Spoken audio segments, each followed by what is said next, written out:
نوری نەمر بەرجی چوارم نووسینی مامۆستا محەممەد فەتحوڵڵا گولە.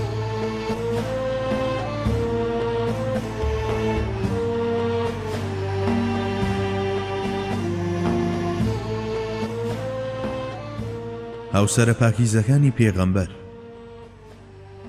هەڵبژاردننی هاوسەرەکانی لە نێوان سەدان ئافرەتدا هەڵبژاردنێکی هێندە سەرکەوتوو بووە.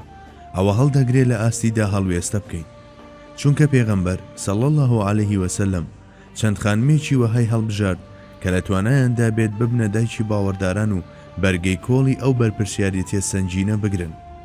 لەو هەڵبژاردنەشدا تەواو پێکا بووی. ڕۆژگاردەری خست کە هاوسەرەکانی زێڕی باڵفتە بوون. ئەوە تا بوونە ڕابەر و مامۆستا و پێشەنگ و لە ڕێ ئەو کەسایەتیە مەزنانەوە کە پەروەردەیان کردن خزمەتێکی گەورەیان بە ئیسلام کرد. چەندین خواناس و کەڵەزانە و زاهیدی وەک مەسروق و تاوس کوڕی کەیسان و عەتای کوڕی ئەبو ڕەباح زانیاریان لەوانەوە وەردەگرت و قوتابی ئەوان بوون و لە زانستی ئەوانیان نۆش دەکرد. وەک لە بەرچاودایە پێغەمبەری خوا خانمانێکی هەڵدەبژارد کە لە داهاتوودا ببنە پێشەنگی بانگەواز و لە خانەی بەختەوەریدا زەمینەی پێگەیشتن و پێگەیاندنی بۆ دەڕەخساندن و ئەم خاوەن لێهاتنە مەزنانەی ئامادە دەکرد بۆ ئەوەی لە پاشە ڕۆژدا ببنە میراتگیری بانگەوازی پێغەمبەر. لە نێو خێزانە خاوێنەکانیشیدا یەکێکیان نەبوو خزمەتی ئەو ئامانجە نەکات. هەروەک چۆن خات و خەدیجە ڕەزای خوای لێبێ لە سەرەتای بانگەوازدا خزمەتی ئیسلامی کرد و هەموو سامانەکەی لەو ڕێگەیەدا بەخت کرد. هەر بە هەمان گوڕوتینەوە خێزانەکانی تریشی خێزانێکی سەخاوەتمەندانەیان بە بڵاوکردنەوەی زانست و ئیسلام کرد. لەمەشەوە دەردەکەوێت کە هەڵبژاردننی هاوسەرەکانی هەر لە حەزرەتی خەدیجە کە ئەو کاتێشتا پەیامی پێغەمبەرەتی بۆ نەهات بوو، بەڵام چەندین نیشانەی پێغەمبەرەتی لێ دەرکەوت بوو تا سەرجەم هاوسەرەکانی تری بە نووری پێغەمبەریەتی و فەراسەت دەست نیشان کردووە و هەڵی بژاردون، گەرنا مەحاڵە ئەو هەڵبژاردنە ڕاست و دروستانەی لێکدانەوەی تری بۆ بکرێت. خاوەن فەراسەتی نورانی ڕەهەند سروشتی ئاسمانی. بەدەستێنانی بڕوا و متمانەی کۆمەڵێک و بوونەجێی ڕەزامەندیان لەلایەن هەر سەرکردەیەکەوە بەندە بەوەی کە ئەو سەرکردەیە ڕەچەتەی چارەسەر پێشکەش بە هەموو کێشەکانی ئەو کۆمەڵە بکات، جاچ لەسەر ئاستی تاک، خێزان، کۆمەڵگە بێت یان لەسەر ئاستی سیاسی و ئابووری. ئەو سەرکردەیەش چەندە سەرکەوتوو بێت لە چارەسەری ئەو کێشانەدا، ئەوەندەش لەلایەن شوێنکەوتوانیەوە قبول دەکرێت و ڕێز و پایە و خۆشەویستی لەلایەن زیاتر دەبێت و دەبێتە سمبولێکی هەمیشەیی بۆیان. حەزرەتی محەممەد المستەفا صلی الله عليه وسلم ئەو سەرکردە و پێشەوایە بوو کە سەرجەم کێشە و گرفتەکانی مرۆڤایەتی چارەسەر کردووە. لەوانەیە بۆ چارەسەرکردنی کێشەکان پەنا ببرێتە بەرفشار و بەکارهێنانی زەبر و هێز و دانانی سزا و دەربەدەرکردن لە وڵات و بێبەشکردن لە مافە نیشتیمانیەکان و کردنەوەی دەرگاکانی زیندان و سەپاندنی بارودۆخی تۆقاندن و ترس و لەرز لەناو هاوڵاتیاندا، بەڵام بەم شێوازە هەرگیز ناتوانی چارەیەکی ڕیشەیی بۆ هیچ کێشەیەک بدۆزیتەوە. تەنها لە چارەسەرکردنی کێشەکاندا کۆڵەوار نابی، بەڵکو دەبیتە هۆکاری دروستکردنی چەندین گرەی دەرونی و بارگرژی لەناو کۆمەڵگادا. لەبەر ئەوە هەرگیز بەڕێگە چارە دانانرێت. خۆ ئەگەر کەسانێکیش ئەمە بە چارەسەر ببینن، لە ڕاستیدا ڕێگە چارەیە کە کێشە و گرفتی دیکەی لێ دەکەوێتەوە. بگرە چوونە ناو بازنەیەکی بەتاڵی ئەو تۆیە لە کاتێکدا تۆ دڵخۆشی بەوەی کە شتێکت چارەسەر کردووە، کەچی بێ ئەوەی ئاگاد لە خۆت بێت بوویتە مای سەرهەڵدانی چەندین گرفت و ئاڵۆزی دیکە.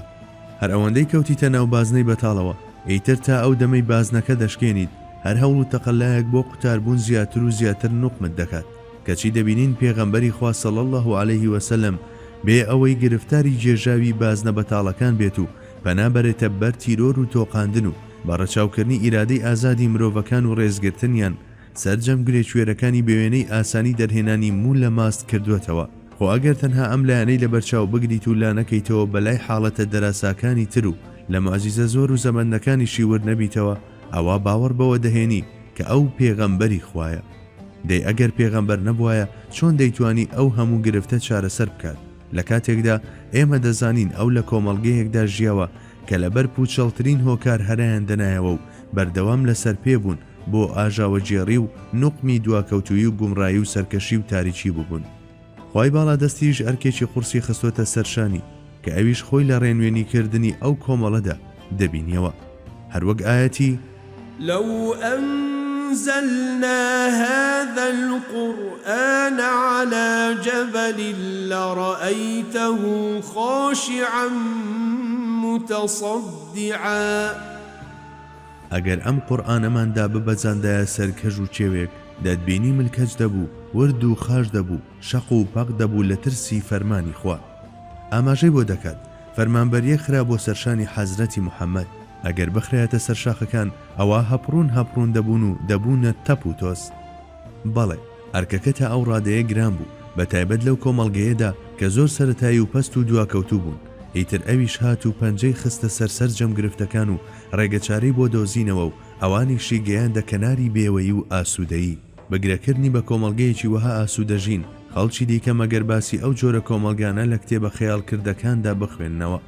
فەرموون ئەوە کۆمارەکەی ئەفلاتون و یۆتۆپیاکەی تۆماس مۆر و دەوڵەتی خۆرەکەی کامیانێلا هەمویان دەڵێت لە ئەنجامی گەڕان بە دوای ئەو کۆمەڵەدا نووسراون کە حەزرەتی محەممەد صلی الله عليه وسلم پێی گەیاندبوو. با لەوان بگەڕین تا لە شێوەکانی ئەندێشەیاندا بخولێنەوە.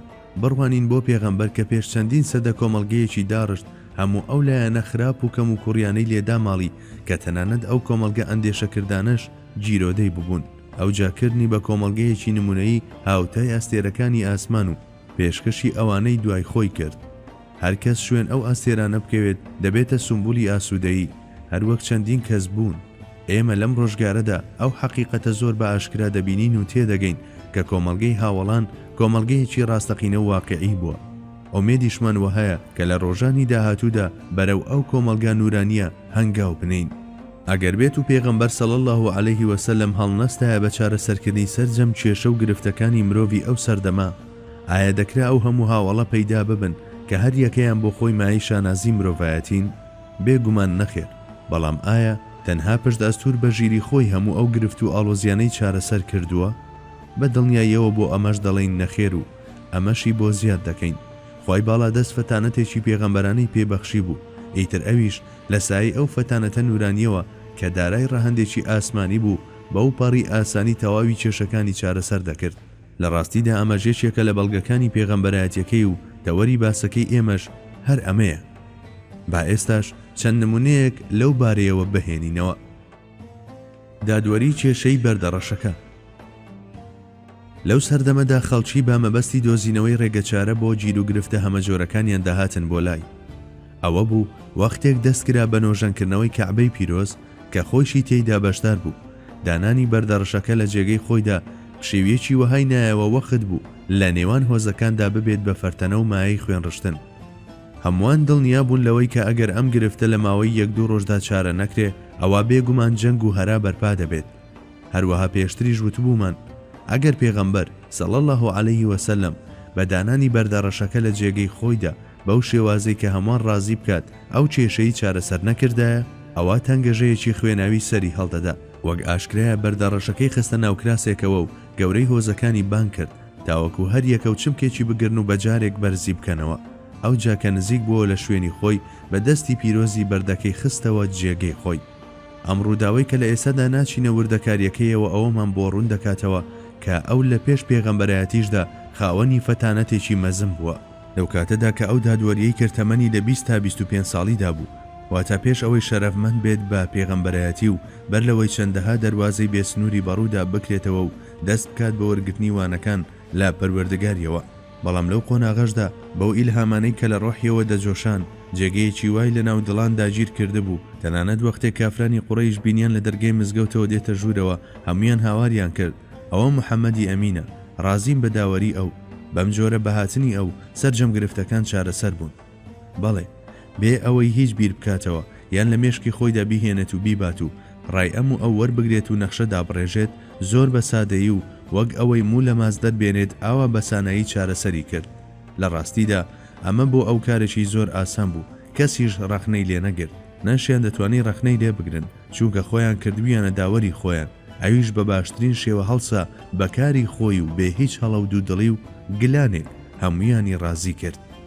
لە سەرانسەری ژیانیدا هەرگیز سەنگاوێکی بۆ دواوە نەناوە چونکە دارای فەتانەتێکی وەها بوو. زۆر بە چاکی لەو پەیامانە تێدەگەیشت کە لەلایەن پەروەردگاریەوە بۆی دەهاتن. ئەم فەتانەتەی ئەو بە وێنەی خونچە گوڵێک پشکوتوو بوو، بە گەشانەوەشی تا دەهات ڕەنگا و ڕەنگتر دەبوو، وەک خەندەیەکیش لە ڕووی گرژ و پڕچێشە و تێرنەبوونی مرۆڤایەتیدا درەوشایەوە.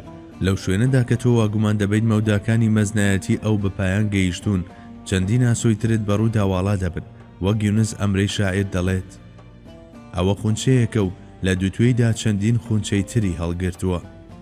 لە ژیانی پیرۆزیدا بە بەردەوامی خەڵک بۆ چارەی کێشەکانیان سەریان لێداوە، ئەویش هیچ کەم لەوانی بەغەمباری یان دڵشکاوی نەجێڕاوەتەوە، هەر لە دەستپێکی ڕێگەوە هەستا بە چارەسەرکردنی دانە بەدانەی گرفتی هۆزەکەی، ئەو هۆزەی کە هەموو کات لە سەرپێ بوون بۆ نانەوەی ئاشوب و فیتنە. هیجرەت بۆ خۆی کێشەیەک بوو، قەیرانەکانی جەنگ و ئاشتی، گرفتی بەرژەوەندیە مادیەکان، کێشەی غەنیمەت. خۆ ئەگەر ئەو زاتەن نەیتوانیایە بە ئاسانی دەو کێشانە دەربازی بێت و چارەسەریان بکات، بێ هیچ گومانێک میلەتەکەی لە ناوخۆیاندا کە چێژیان لە بربەرەکانی و ململانەی وەردەگرت و بە سروش زوو هەڵدەچوون، هەر زوو هەڵدەپژان بە یەکدا و دەستیان بە خوێنی یەکتر سوور دەبوو.